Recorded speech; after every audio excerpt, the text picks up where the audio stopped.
बिस्मिल्लाहिर्रहमानिर्रहीम अस्सलाम वालेकुम। MDCAT ECAT chemistry fundamentals of chemistry का टॉपिक या ये कह लें कि सिलेबस का part that is concept of mole या अब हम डिस्कस करने लगे बेटा। बहुत ही इंपॉर्टेंट टॉपिक है और मोल से रिलेटेड यहाँ से सवाल जो है ना बेटा कैलकुलेशन बेस्ड आते हैं। इंशाल्लाह मेरी कोशिश होगी कि ये वीडियो सेशंस जैसे ही हमारे कंप्लीट हो टॉपिक्स के तो फिर मैं इनके एमसीक्यूज़ भी साथ साथ डाल दूँगा तो आप प्रैक्टिस कर सकेंगे। ठीक है, तो नंबर ऑफ़ मोल से रिलेटेड बेटा आप लोग जानते हैं कि जो है ना बेटा नंबर ऑफ़ मोल्स की अगर मैं बात करूँ कि उसका जो फॉर्मूला है वो क्या है जी, तो नंबर ऑफ़ मोल्स का एक फार्मूला जो है वो बेटा आप लोग पढ़ते हैं mass of substance divide by molar mass. एक तो ये फार्मूला आप पढ़ते हैं, फिर दूसरा फार्मूला आप लोग पढ़ते हैं जी कि नंबर ऑफ़ मोल्स बराबर होता है बेटा आपके पास number of particles divide by Avogadro's number. मतलब नंबर ऑफ़ पार्टिकल्स बराबर होता है mole multiply by N A के, एक फार्मूला आप लोग पढ़ के आए। और एसटीपी के ऊपर नंबर ऑफ़ मोल्स जो है वो जी बराबर होता है आपके पास गिवन वॉल्यूम डिवाइड बाय 22.4। और यहाँ पर गिवन वॉल्यूम जो होना चाहिए बेटा you must have to remember कि इधर जो वॉल्यूम आप कंसीडर करोगे ये वॉल्यूम आपने लेना है बेटा डीएम क्यूब में। और आपको पता है कि डीएम क्यूब और लीटर जो है वो बराबर होता है। सही है, डीएम क्यूब और जो लीटर है बेटा ये क्या होता है, इक्वल होता है। और अगर आपने सीएम क्यूब में ले लिया वॉल्यूम तो नंबर ऑफ़ मोल बराबर हो जाएगा, अभी भी नंबर ऑफ़ मोल बराबर रहेगा गिवन वॉल्यूम के ही। सही है, जो वॉल्यूम होगा उसको आप डिवाइड कर दोगे 22400 से।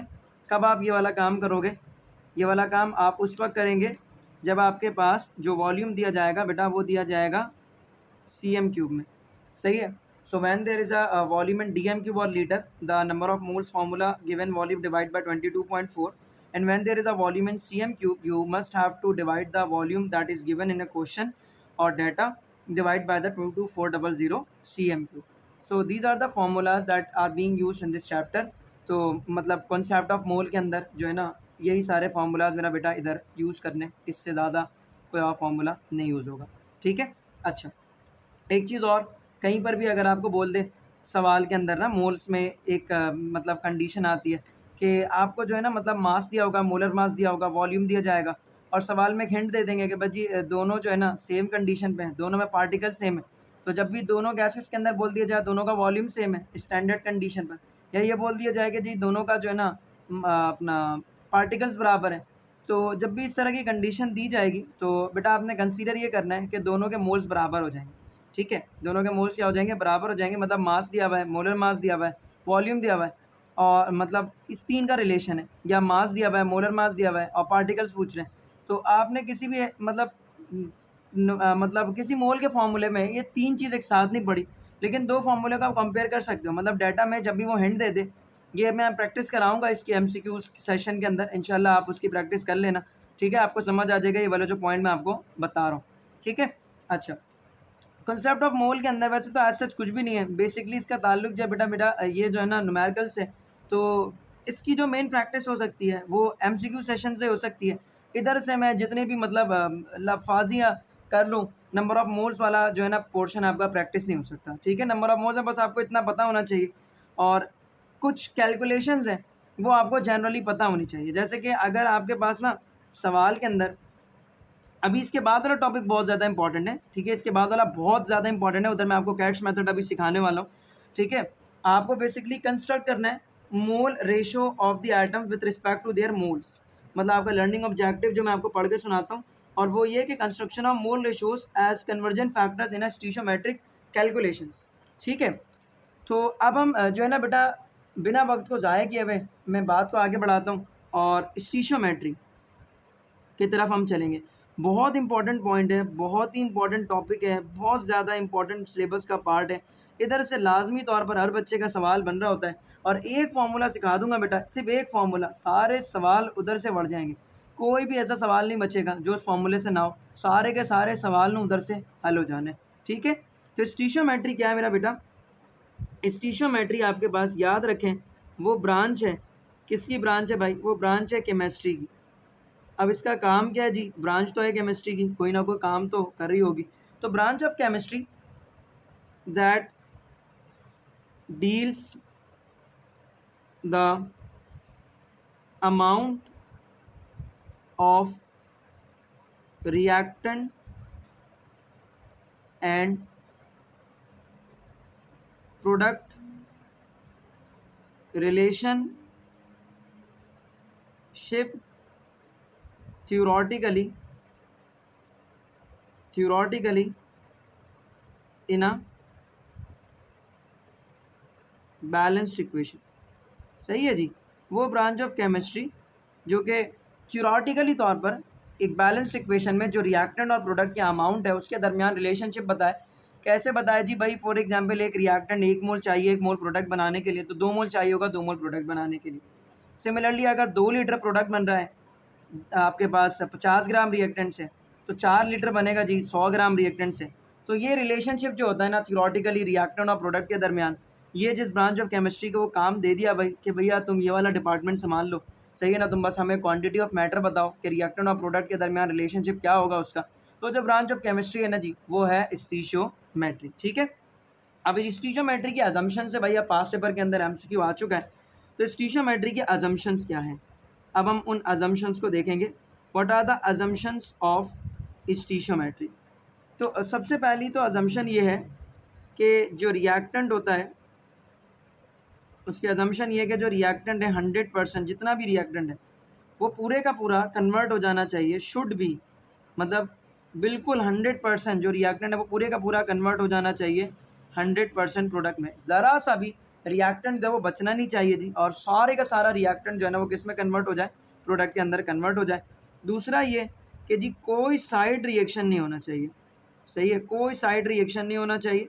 साइड रिएक्शन से मुराद ये जैसे कि कार्बन ऑक्सीजन से मिल रहा है और CO2 बन रहा है। अभी हम इधर ये एक मेन कंसर्न है, हमारा मेन मुद्दा है, हम इससे मेन फोकस कर रहे हैं। लेकिन होता क्या है कि साइड में मेरे पास जो है ना थोड़ा बहुत छुप छुपा के कार्बन मोनोऑक्साइड भी उधर बन रहा होता है और उधर दांत निकाल के खड़ा हो जाता है, बिल्कुल ऐसे, मतलब ये ऐसे, और ये इसके मुंह बना दो और ये ऐसे दांत निकाल दो। तो ये ऐसे जो है ना दांत निकाल करके साइड में खड़ा हो जाता है कि जी मैं भी बन रहा हूँ। लेकिन हमें क्या कंसीडर करना होता है स्टीशियोमेट्री के अंदर? हमें ये कंसीडर करना होता है कि भाई ये साइड प्रोडक्ट बन ही नहीं रहा है, सारे का सारा रिएक्टेंट किस में कन्वर्ट हो रहा है? प्रोडक्ट के अंदर। मतलब ज़बरदस्ती मान लो, वो वाली बात है, पाकिस्तान के अंदर है ना, कुछ भी चल रहा है, कोई बात नहीं, सब ठीक चल रहा है, बोलते जाओ, सही है। तो वो वाला हाल है स्टीशियोमेट्री के अंदर, सही है। तो 2 अजम्पशन हो गई। पहला, reactant should be completely converted into product and no side reaction should takes place. The main concerned product that we are going to concern in this time, we have to must remember that just it is being formed, there is not anyone else product other than the main product is being formed as a side product। सही है, थोड़ी बहुत English तो आ गई होगी, यही बोला मैंने जो उर्दू में समझा रहा था कि जो मेन रिएक्शन है बस उसी को कंसीडर करना है, कंसीडर ही नहीं करना है कि दूसरा कोई प्रोडक्ट बन रहा है और सारे का सारा जो रिएक्टेंट का मास है वो सिर्फ मेन प्रोडक्ट में तब्दील हो रहा है, कोई साइड रिएक्टेंट नहीं बन रहा, तो कोई भी रिएक्टेंट का मास उधर नहीं इस्तेमाल नहीं हो रहा भाई। ठीक है। अच्छा, अब स्टीशियोमेट्री जो है ना बेटा, इसको जो है तुम लोग पता नहीं इंटर की क्लासेस के अंदर और इवन हम लोग भी जो है ना, बाखुदा जब मैंने इसका शॉर्टकट सीखा था और कैट्स मेथड सीखा था, खुदा की कसम मैं सिर्फ और सिर्फ इस बात पे कोस रहा था कि मैं सिंध बोर्ड में क्यों आया। ठीक है, मतलब मुझे सिंध बोर्ड में क्यों डाला गया।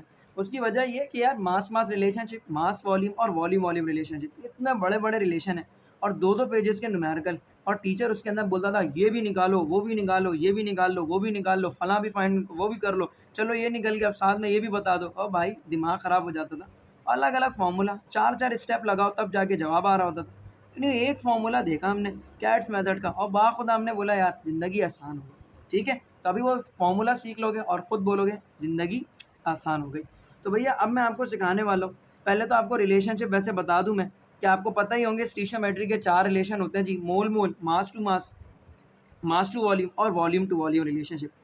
अब सारी ज़िंदगी आसान कर दूंगा मैं सिर्फ और सिर्फ एक टॉपिक पढ़ा के, and that is cats method. और वो जो बहुत अजीब सा आपके एमटी कैट के सिलेबस के अंदर टॉपिक लिखा हुआ है ना कि construct the mole ratio of an atom, या पता नहीं स्टीशियोमेट्रिक रिलेशनशिप, ऐसी पता नहीं क्या है, मैं लर्निंग ऑब्जेक्टिव ज़रा अपने आईफोन पे खोल के ज़रा पढ़ भी लूँ। तो जी सवाल क्या है अपना, construction of mole ratio as conversion factor in stoichiometric calculation. तो वो पूरे का पूरा इस टॉपिक से रिलेटेड है। याद रखना एप्टीट्यूड में वो हेडिंग डाल के सवाल नहीं आएगा कि इस पर एक्सप्लेन करो, ठीक है, उधर से एमसीक्यूज ही आना है। तो मुझ पर भरोसा रखो भाई, बहुत सारे लोग हैं मेरे बारे में बहुत कुछ कहते हैं, बस इतना बता दूं कि बेटा जितना पढ़ा रहा हूँ एप्टीट्यूड में उतना ही आना है, उससे आगे पीछे कुछ नहीं आना इंशाअल्लाह अज़ीज़। अपने पढ़ाए हुए पर इतना भरोसा रहता है और हमेशा, और कभी भी उससे आगे पीछे से इधर उधर से कुछ नहीं आया, जो पढ़ाया भैया अल्हम्दुलिल्लाह उसी में से आ जाता है। इवन तो ये तक है कि भैया जितना पढ़ा रहा हूँ, सही है, बुक से भी अगर ना पढ़ो, जितना लेक्चर दे रहा हूँ ना उतना भी कवर कर लो, तो भी 95% जो है ना मार्क्स केमिस्ट्री के अंदर ईज़िली इंशाल्लाह आ जाने। अब वो 5% मेरा आपका एरर फिर भी मैं अपना रख रहा हूँ। सब तो वैसे भी कोलगेट कंपनी +-1 रखती है, मैं तो फिर भी 5% रख रहा हूँ, क्योंकि भैया 100% तो बस सिर्फ़ और सिर्फ़ अपने अल्लाह ही ताला है और कोई भी नहीं है, ठीक है। कैट्स मेथड क्या है मेरा बेटा? कैट्स मेथड बहुत सिंपल सी चीज़ है, लेकिन अभी इसमें एक पॉइंट बताऊँगा, वो तुम लोग को कद्दू नहीं आता होगा, तो उसको ज़रा सही से समझ लो। तो कैट्स मेथड क्या है आपके पास? Mole of substance A divide by stoichiometric coefficient of A, बोला था ना नहीं आता होगा एक सब्सटेंस, एक चीज़ नहीं आती होगी, वो है स्टीशियोमेट्रिक कोफिशिएंट। ये बराबर है किसके? मोल ऑफ सब्सटेंस बी के, ठीक है, और divide by stoichiometric coefficient of B, मतलब दो अलग अलग सब्सटेंसेज हैं, उन दोनों के मोल अपॉन स्टीशियोमेट्रिक कोफिशिएंट को आपने क्या कर देना है? आमने सामने रख देना है। अब ये किधर इस्तेमाल होगा, कैसे इस्तेमाल होगा, बताता हूँ धीरे। पहले स्टीशियोमेट्रिक कोफिशिएंट समझ लो क्या होता है। इसकी डेफिनेशन भी 5 पेपर में ना लास्ट ईयर आ गई थी पीएमसी में, बच्चे हक्का बक्का रह गए थे। जिसने लाइव लेक्चर्स देखे थे, ठीक है, या फिर थोड़ा बहुत इधर उधर से पढ़ लिया था, तो उसका ये सवाल कवर हो गया होगा। तो स्टीशियोमेट्रिक कोफिशिएंट क्या है? एक बात बताऊं, हर बच्चा जो सिंध बोर्ड में थोड़ा बहुत भी पढ़ता है उसको ये आता है, स्टीशियोमेट्रिक कोफिशिएंट सबको आता है, ठीक है। अच्छा, ये पढ़ाई लिखाई की वीडियो है, वरना जिस तरीके से मैं डिस्कस कर रहा हूँ इस पॉइंट पर वीडियो का अच्छा जूम इन जूम आउट कर दो तो थोड़ा सा और अच्छा इफेक्टिव लगता है, लेकिन अभी मैं एडिटिंग साइड नहीं जाना चाहता, अपने पास टाइम नहीं है, तुम लोग का टाइम बहुत कम रह गया, ठीक है। स्टीशियोमेट्रिक कोफिशिएंट क्या होता है भाई?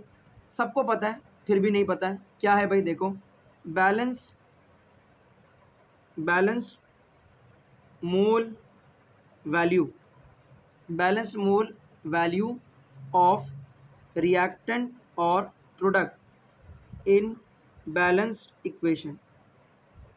सही है, बहुत आसान करके लिख दिया है, इतना आसान करके शायद किसी भी किताब में भी नहीं लिखा होगा कि भाई जो बैलेंस मोल वैल्यू होती है ना एक बैलेंस्ड इक्वेशन के अंदर रिएक्टेंट और प्रोडक्ट की, वही होता है स्टीशियोमेट्रिक कोफिशिएंट। अब जैसे मैं एक इक्वेशन यहाँ पर लिखता हूँ, मेरे पास है A is reacting with B and converting into C and the product D, सही है। अब यहाँ पर मेरे पास है reactant A 2 mole, reactant B 3 mole, reactant C 1 mole और रिएक्टेंट डी वो सॉरी प्रोडक्ट डी और प्रोडक्ट सी 1 और 4 मोल, ठीक है।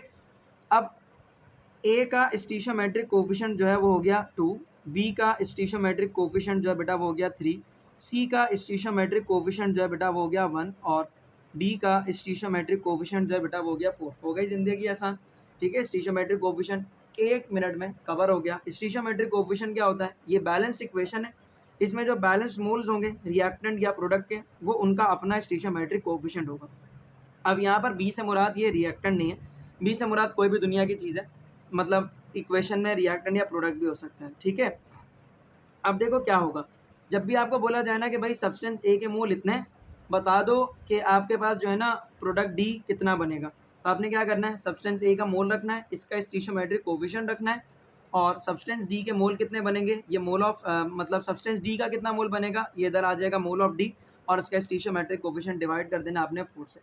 तो इतना आसान, अभी बताता हूँ कैसे। जैसे फॉर एग्जांपल मैंने आपको कहा कि भाई आपके पास 2 मोल ए है, सही है, वो रिएक्ट कर रहा है फॉर एग्जांपल बी के साथ, और मुझे ये बता दो कि भैया प्रोडक्ट है मेरे पास ए टू बी, प्रोडक्ट कितना फॉर्म होगा, सही है, प्रोडक्ट कितना फॉर्म होगा जब मैंने रिएक्टेंट जो है वो कितना कर दिया है 4 मोल ले लिया, मतलब ए जो है मैंने 4 मोल ले लिया है, जब वो बी के साथ कम्प्लीटली रिएक्ट करता है ए टू बी बनेगा, तो ये कितना बनेगा ये बता दो, ठीक है। तो मोल फाइंड आउट करने, तो अब देखो वैसे ही क्या नजर आ रहा है, 2 से 1 बनना है तो 4 से कितना बनेगा 2। अब देखो ये वाला फॉर्मूला फॉलो होता है या नहीं, तो मोल ऑफ ए कितना दिया हुआ है, मोल ऑफ ए मतलब रिएक्टेंट कंसीडर कर लो, वो दिया हुआ है भाई 4, स्टीशियोमेट्रिक कोफिशिएंट क्या है 2, बराबर हो गया मोल ऑफ बी मतलब mole of A to B हमें फाइंड आउट करना है, divide by stoichiometric coefficient is 1, तो ये उधर चला जाएगा आपके पास 1 मल्टीप्लाई बाय 4 4 हो जाएगा और 2 2 ज़ा 4 हो जाएगा, तो आपके पास मोल का जो आंसर आ रहा है ए टू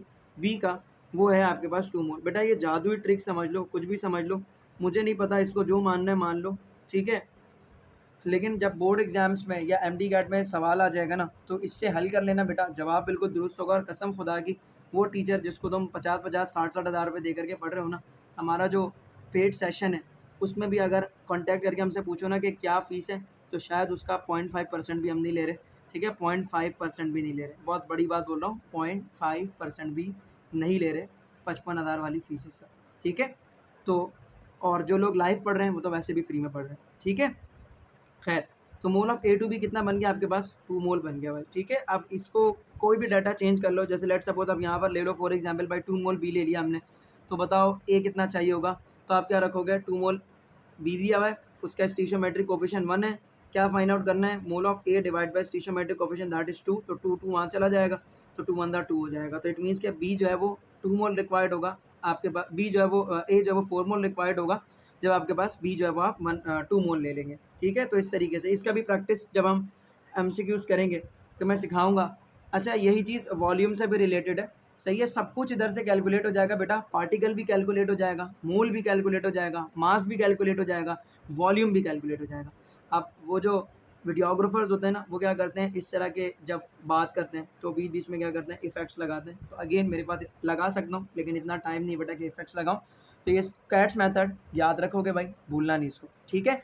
अभी भी तकरीबन मेरे पास वीडियो जो है वो 16 मिनट 5 सेकंड की, और जो इतना बड़ा मेथड्स टू डिटरमाइन स्टीशियोमेट्रिक कैलकुलेशन जो इतना बड़ा लिखा हुआ है ना, तो वो इतना बड़ा जो है ना बेटा वो सिर्फ और सिर्फ कैट्स मेथड ही है। मैं बोल रहा हूँ कि बिलीव रखो मेरे पर, सिर्फ इस फॉर्मूले से दो चीज़ों का मास, दो चीज़ों का मोल, दो चीज़ों का वॉल्यूम, एक का मास दूसरे का वॉल्यूम, एक का मास दूसरे के पार्टिकल, एक का मास दूसरे के अंदर मॉलिक्यूल, सब कुछ फाइंड आउट करा दूंगा सिर्फ इस फॉर्मूले से। कोई भी नया फॉर्मूला लिखने की ज़रूरत नहीं होगी, इंशाल्लाह इसी फॉर्मूले से सब कुछ कवर हो जाएगा। आई होप सो कि अब तक लेक्चर के अंदर ज़रा सी भी बोरियत मैंने नहीं होने दी होगी और बहुत मज़े से ये टॉपिक आपको समझ आया होगा। वैसे बहुत बोरियत वाला टॉपिक था ये, कोशिश तो की बहुत ज़्यादा अमेज़ करके, बहुत ज़्यादा इन्जॉय करा के पढ़ा दूँ ये टॉपिक, बावजूद इसके कि मैं तुम्हारे सामने नहीं हूँ, लेकिन आँख बंद करके फ़ील करना आपका टीचर आपके सामने मौजूद होगा, ठीक है बच्चों। तो दुआ करते हैं कि वीडियो आप लोगों को अच्छी लगी होगी।